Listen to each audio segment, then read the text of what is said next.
Grabatzen ari garen unean, gaueko 10:00 berrogeita 18 minutu igaro diren honetan, Victoria Pilsenek eta Realak, Pilsen hiriko Dosan Arena futbol zelaian jokatu duten Europa Ligeko Liga faseko laugarren jardunaldiko norgehiagokaren analisia egingo dugu. Garaipena Victoria Pilsenentzat izan da, 2-1 emaitzarekin, eta honen bestez, txuri urdinen Europako amesgaiztoak jarraitu egiten du. Boladari dagokionez, Victoria Pilsenek galdu egin zuen aurrekoan Txekiako ligan Eslovakoren aurka, 1-0 emaitzarekin etxetik kanpo, Realak aldiz etxetik kanpo Sevillaren aurka garaipena eskuratu zuen, eta honen bestez gaurko norgehiagokara sentsazio honekin iritsiak ziren Imanolenak. Horrelaxe atera da Miroslav Kubeken taldea, jeldika izan da ATP-an, hiru erdiko atzerarirekin jokatu du, Paluska izan da eskuinetik, Jemelka ezkerretik eta Markovic erdialdean, Kalbach eta Txerbek lagundu diote zelai erdian, Jabel eta Kadu izan dira hegaletan, eta apur bat aurreratuago, Jirka, Sultx eta Goian Adu izan da. Imanol Alguazil berriz, 4-2-3ko ohiko sistemarekin irten da, Alex Remiro izan da ATP-an, Javi Lópezek jokatu du ezkerregaletik, Jon Mikel Aranburuk eskuinegaletik, Agerde eta Igor Zubeldi atzealdearen erdialdean, Zubimendi izan da euskarri moduan, Susitxek eta Sergio Gomezek lagunduta, eta goian ezkerraldetik Mikel Oiartzabal, eskuinaldetik Take Kubo, eta goian Horri Oskarson berriz ere, Horri Oskarson hasierako 11 itzuli da, aurrekoan Sevillaren aurka aulkitikan sartu zen, gaurkoan baina hasieratik jokatu du. Beno, norgehiagokari dagokionez gero esango dugu, apur bat gehiago sakonduko dugu, baina Reala oso ongi sartu da norgehiagokan, batez ere lehen da biziko minutuetan ikusi da, zein ziren txuri urdinen asmoak, hasieratik horre Pilsenen zelaian eduki nahi zuten baloia eta Victoria Pilsen alik eta gehien atzean sartu, baina beti erne ibili behar izaten da trantsizioetan, eta 13. minutuan Reala minutu honak edukitzen ari zenean, Victoria Pilsene kontraeraso bat atera du, hor Jon Mikel Aranburu ongi sartu da, baina erreboteak Sultxi egin dio mesede, Sultxek Aduri eman dio, eta Aduk apur bat ezkerretik nahiko izkineratua zuenean baloia, jaurtiketa egin eta Alex Remiroren atea gainditzeko beta izan du, egia esan etzen bat ere emaitza justua lehen da biziko gol horrena, Reala minutu honak izaten ari baitzen, baina egia da aurrean ez Take Kubo ez Horri Oskarson ez zirela aukera garbiak sortzen ari, Mikel Oiartzabal ere lehen da biziko minutuetan nahiko desagertuta ikusi dugu, baina batez ere lehen da biziko minutuetan ikusi dugu Victoria Pilsenen atzealdeko zuloa, eta hori izan da behar bada Realak gehiena ez duena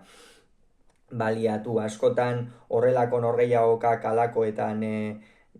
erabakitzen dira, Realak ez du jakin inondik inora ere horixe egiten, eta ondorioz gero odolkiak ordainetan izan ditu, eta Aduren lehen gol hori izan da horren isla garbia. Hortikan aurrera Realak berriz ere baloiaren jabetza edukitzen jarraitu du, baina egia da gol horrek Victoria Pilseni sekulako morala eman diola, eta orduan talde txekiarrak ere gora egin du, Reala uneren batean ere zer egin etzekiela aritu da, Take Kubo gutxi ari zen agertzen, Lukas Susitxen zelai erdiko nagusitasuna nabarmenduko nuke, orain artean Imanolek ez dizkio minutu asko eman, orain badirudi pixkanaka hasierako 11 horretan sartzen ari dela, Kroaziarra, eta nola sartu gainera, sekulako altua da, indartsua, eta indar horrek bide ematen dio zelai erdian nagusitzeko, goitik handatozen baloi horiek ia denak irabazteko, horrez gainanketan sekulako sormena dauka, ezkerranka hori urrezkoa da, eta gaurkoan naiz eta ez duen probatu are azkanpotikan jaurtitzen, normalean behintzat sekulako jaurtiketak egiten ditu, eta Realarentzat gaurkoan jokalari oso garrantzitsua izan da. Javi López ere gustatu zait, pixkanaka badirudi asentatzen ari dela Realean, ezkerregal horretan titularra da, inongo zalantzari gabe, eta ikusten ari gara nola pixkanaka ausartago jokatzen duen, ez? Askoz ere gehiago joaten da erasora, berez lateral edo hegaleko jokalari erasokorra da Javi López, baina pixkanaka ikusten ari gara taldean duen pisua ere handiagoa dela, atzealdean gainera estaldura oso ongi egiten duten bi jokalari dituzte, eta gaurkoan Realaren atzealdea ere azpimarratu behar da, bai Zubeldiak eta bai Agerdek oso norgehiagoka ona egin dute, eta pixkanaka minutua eta aurrera joan ala, Reala ere aukerak edukitzen ari zen, beti esaten dugu ez, erdiraketetara asko jokatzen du Realak, eta horretarako Horri Oskarson eduki behar da. Jokatzen ari zen, ordura arte etzen zehaztasunik edukitzen ari, ez da gutxiagorik ere, eta ara non 35. Minutuan Mikel Oyarzabal area barrutikan baloia ipini, eta Horri Oskarsonekia bakarrik, etzen bat ere erremate erraza, baina Islandiarra gola badu, Islandiarra horretarako fitxatu zuen Roberto Olabekain zuzen ere, eta ez du hutsik egin sekulako burukadarekin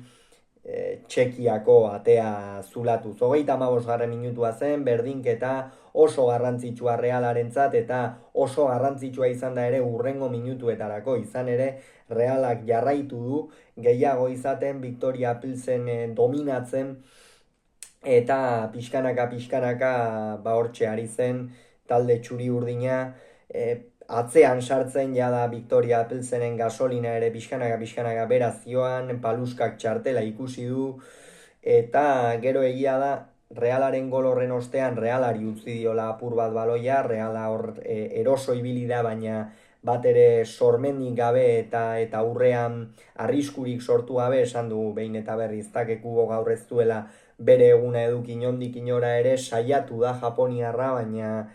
baina Victoria Pilseneko atzealdea oso erne ibili da bere mugimendu guztietan, eta ez du hor errematerako betarik ere eduki. Atxeen dira banako emaitzarekin iritsi dira, egia esan emaitza etzen justua, behar bada Realak gehixeago ere merezi zuen, baina futbolean merezimenduak soilik ez du balio izaten, bigarren zatian ere hobeto sartu da Reala, batez ere adu aipatuko nuke Victoria Pilsenen, sekulako norgehiagoka egin du 21 urteko aurrelariak,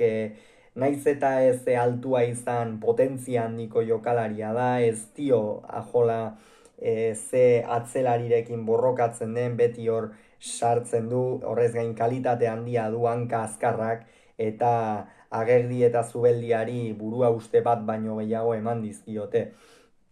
Egia esan, Victoria Pilsen nahiko ongi ikusten zuen, nonbait entrenatzaileak bere amaikakoa, baina Imanolek 60. Minutuan, Reala oraindik ere dominatzen ari zenean, baina beste freskotasun bat nahi izan du, Takekuok du, esan dugu, Takekuok gaurkoan ez duela bere eguna izan inondik inora ere, Japoniarrak, normalean egalean markatzen dituen desberdintasun horiek ez ditu barkatu, area ere ez du askotan zapaldu, gero aurrera joaterakoan ere eta jaurtiketa bilatzerakoan ere ez du lortu inondik inora ere, eta hori guztia kontuan hartuta, ez da bere gau borobilena izan, eta bere ordez Xeraldo Beker atera da, egia esan, Xeraldo Beker freskotasun gehiago emateko atera du Imanolek, baina esango nuke oso trake zibili dela Xeraldo gaurkoan ere. Badara mazki norgehiagoka batzuk, nahiko kaskar jokatzen, egia esan jada ez ditu lehengo urtean behar bada markatzen zituen desberdintasun horiek markatzen jokalari Surinamdarra, gaurkoan gainera bere postu horretan sartu du, ez Oyarzabal ezkerraldera pasadu, eta Beker eskuinaldean jokatu du, normalean bere hanka onaren aldean hobeto jokatzen du, erosoago, baina hortikan ere ez du asmatu gaurkoan, esan du erdirak eta oso traketsak, horrez gain izkin egiteko gaitasunik ere ez, aurkariei postua irabazteko gaitasunik ere ez, eta benetan ez du bat ere norgehiagoka ona egin Xeraldo Bekerrekala, ere Realak dominatzen jarraitzen zuen, baloia berea zen, Martin Zubimendi eta Lukas Susicek hasten zituzten jokaldiak, Martin Zubimendi gaurkoan ere beste behin Realaren iparrorratza izan da, hau da ez da berria, aipamen gutxi behar ditu Martin Zubimendik jada, baina gaurkoan ere hortxe, Realaren momentu zailetan edo Victoria Pilsenek apur bat presioa egiten zuenean zeinen ederki atera den beste behin ere. Eta Pilsenek 74. Minutuan mugitu du aulkia, Jirka kendu du eta Bidra sartu, Jirkaren norgehiagoka nahiko diskretua izan da egia esan, hasieratik eraso horretan aduk hartu du Victoria Pilsenen batuta eta apur bat gainontzeko jokalariak itzalean aritu dira presioan eta hor tarteka marteka saiatu dira, baina inongo arrakastari gabe, eta Bidra sartu denean berriz, jada nekatzen ari ziren pixkanaka jokalariak, eta hori eta horren isla izan da, ez 74. Minutuko aldaketa hori. 74. Minutuan Imanol jada norgehiagokaren bila joan da. Kasu honetan Javi López kendu du eta Brais Mendez sartu. Javi Lópezen lekuan ezkerregal horretan Sergio Gómez sartu du. Sergio Gómezen norgehiagoka, ikusi dizkiogu partida distiratsuagoa, gaurkoan ez du hainbesterainoko protagonismoa eduki arean eta ez ditu aukera garbiak izan, ez du baloi garbirik edo erdirak eta nabarmenik egin, eta naiz eta Realaren jokoan ez den erabat mamu pasatu, hor gaurkoan ez du bere eguna eduki inondik inora ere. Eta Brais atera denean, Braisen minutuak berez dominatzeko minutuak izan behar ziren, alaxe izan dira Realarentzat, baina bat ere zehaztasunik gabe, gaurkoan Mosekoak erdiraketak eta sartzeko aukera eduki duenean, eta izan ditu aukera batzuk, baina ez du lortu,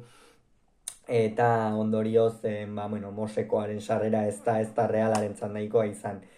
Kadu kendu du Umarsuare ateratzeko, Kaduren norgehiagoka ere ona, egal horretan batez ere Mikel Oyarzabal ongi egin dio aurre, gero Takekubo saiatu dira hortikan sartzen, baina hor ere nahiko erne ikusi dugu, eta ondorioz,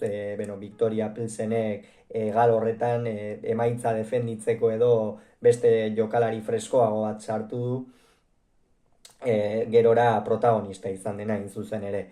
Eta 81. Minutuan Reala dominatzen ari zen, baina Igor Zubeldiari txartela erakutsi dio epaileak bigarren zatian, hori Imanole kontuan hartu du eta ondorioz Aritze Lustondo atera du zelaira, Agerdekin batera erdialdekoa atzealdearen erdialde hori osatzeko. Zubeldiaren norgehiagoka ona izan da, txartel hori ikusi du egia da lehen zatian nahiko polemikoa izan den esku bat ere eduki duela, baina azkenean epaileak ez du ezer ikusi, niri ere ez zait penaltia adieraztekoa iruditzen, eta gerora Aritze, emaitza defendatzera atera da, defendatzera baino gehiago Realari beste plus bat ematera atzealde horretan, baina esan bezala ez du lortu, eta 88. Minutuan iritsi da, zuzen ere Adu partidako protagonista atera da, Basulin atera da bere ordez, eta Basulinek atera eta gola egin du. Aduren norgehiagoka esan dugu ikeragarria izan da, burua uste ugari, dentistaren erako itzordua izan da Agerde eta Zubeldiaren gaurkoa Adurekin, hor burua uste ikeragarriak sortu dizkie, ez zuen inolako beldurri jokalari honek, arean sartzeko sekulako gaitasuna, hanka biziak, baloiarekin kontrolonak eta gainera gola egin du. Beraz, partida biribila Adurena. Eta Basulinek atera eta zer egin du? Souramek Aranbururen galera baten ostean, Aranbururen galera baten ostean, Realean hor eskuinaldetik zegoen zulo hori baliatu du, erdirak eta jarri dio Kalbatxek Basulini eman bizkarrez, eta Basulinek area ertzetik suerte pixka batekin Agerdi eman baitio, Kalbatxek eman dio baloiari, Basulin Agerden menpe zegoen, baina Basulini ikutu dio, orduan Remirok ez du ongi ikusi baloia, eta zori gaiztoko gola izan da Realarentzat, 2-1, eta hemen txegaldu duten norgehiagoka txuri urdinek.